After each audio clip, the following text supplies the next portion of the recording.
Selamat pagi saudara-saudari terkasih. Bersama dengan 4 seminaris kita memasuki Sabda Siap Saji Senin 15 Juni 2020. Hari ini kita diajak untuk belajar mengampuni. Resep utama diberikan oleh Yesus pada kita. Maka dari 4 para seminaris ini, mereka akan mengatakan dari mana asal mereka, namanya siapa. Silahkan. Vicky dari Mungil, Julius dari Bekasi, Manusia dari Atambua. Inilah anak-anak kita yang diharapkan menjadi pemimpin-pemimpin masa depan. Hari ini kita diajak untuk mendengarkan Injil Matius. Maka mari kita mendengarkannya. Tuhan bersamamu dan bersamamu. Inilah Injil Yesus Kristus menurut Matius. Dimuliakanlah Tuhan. Dalam khotbah di bukit, Yesus berkata, kalian mendengar bahwa dahulu disabdakan, mata ganti mata, gigi ganti gigi.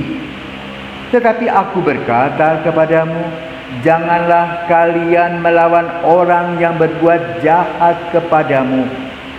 Sebaliknya, bila orang menampar pipi kananmu, berikanlah pipi kirimu. Bila orang hendak mengadukan engkau karena mengingini bajumu, serahkanlah juga jubahmu. Bila engkau dipaksa mengantarkan seseorang berjalan sejauh 1 mil, berjalanlah bersama dia sejauh 2 mil. Berikanlah kepada orang apa yang dimintanya, dan jangan menolak orang yang mau meminjam sesuatu daripadamu. Demikianlah Injil Tuhan. Terpujilah Kristus. Adik-adik terkasih, ketika kalian di rumah pernah bertengkar dengan adik atau kakak? Pernah. Lalu apa yang kamu dapatkan ketika orang tuamu tahu kamu ribut di rumah dengan adik atau kakak? Nasihat apa? Jangan bertengkar. Jangan bertengkar, saling memaafkan. Hari ini kita akan mendengar bagaimana mengampuni adalah sebuah mutiara yang Tuhan berikan kepada kita. Mengampuni berarti tidak berhitung lagi tentang kekurangan, karena kita juga mempunyai kekurangan. Berkelahi ada rumus-rumusnya, maka terurai dalam pertandingan tinju. Tinju itu adalah olahraga yang sudah lama sekali. Bahkan pemenang pertama dalam Olimpiade tinju, namanya Diogenes, dilaksanakan pada tahun 450 sebelum Masehi. Konon katanya tinju itu berawal dari peristiwa Abel dan Kain. Ada rumus-rumus yang harus diketahui oleh para petinju atau boxing. Dalam bahasa Latin, tinju berkelahi adalah punyure, lawan daripada amare, mencintai. Dalam pertinjuan ada peraturan.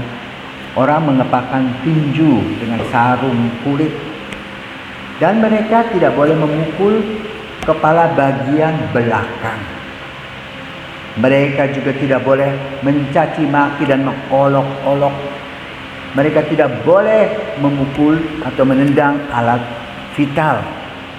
Lalu mereka juga harus konsekuen. Ketika lawannya sudah lemah, tidak boleh terus diserbu. Itulah pertinjuan yang kita sering lihat, boxing. Dan yang kita kenal, Muhammad Ali, petinju legendaris. Ini tinju yang dipakai sebagai bahan tontonan dan menghasilkan banyak uang. Nah, kalau orang bertinju dengan seluruh jiwa raganya, maka akan terjadi emosi masuk di sana. Karena itu kita juga dalam hidup, kita harus bisa mengolah pikiran, perkataan, dan perbuatan kita. Kita harus juga mengolah akal kita dan emosi kita. Agar kalau kita berhadapan dengan orang-orang yang bertentangan dengan kehidupan kita, kita mempunyai sebuah rumusan. Maka Yesus mengatakan apa? Ampunilah. Melawan kata-kata yang biasa dilaksanakan dalam hidup. Mata ganti mata. Artinya balas dendam. Kau pukul, ku pukul. Ku serang, kau serang. Tidak ada jalan keluar. Dan hal ini sering terjadi di dalam kehidupan berkeluarga, di mana suami istri, bapak ibu, anak-anak ribut, tapi tidak ada jalan keluar. Ujung-ujungnya adalah perpisahan. Kenapa? Setiap orang mempertahankan egonya, tidak melihat bahwa di balik semua peristiwa yang ada juga ada kebaikan di pihak yang lain. Dan inilah yang ingin diharapkan bagi kita dalam kehidupan kita. Melihat hal-hal positif, jangan balas dendam. Dan mengampuni adalah sebuah obat yang bisa membuat kita tetap sehat dan kuat, dan kita mengalami damai sejahtera. Maka mari kita ikut Yesus yang belajar mengampuni. Bahkan kalau kita lihat Yesus disalib, dan apa yang dikatakan? Maafkan mereka tidak paham. Stefanus juga ketika dirajam sampai meninggal, dia mengatakan, Tuhan ampunilah mereka karena mereka tidak mengerti apa yang mereka lakukan.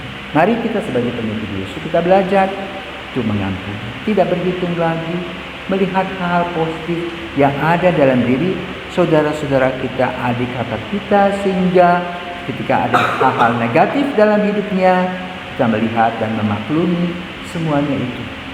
Sebagaimana doa Fransiskus, Santo Fransiskus, Tuhan jadikanlah aku alat damai-Mu.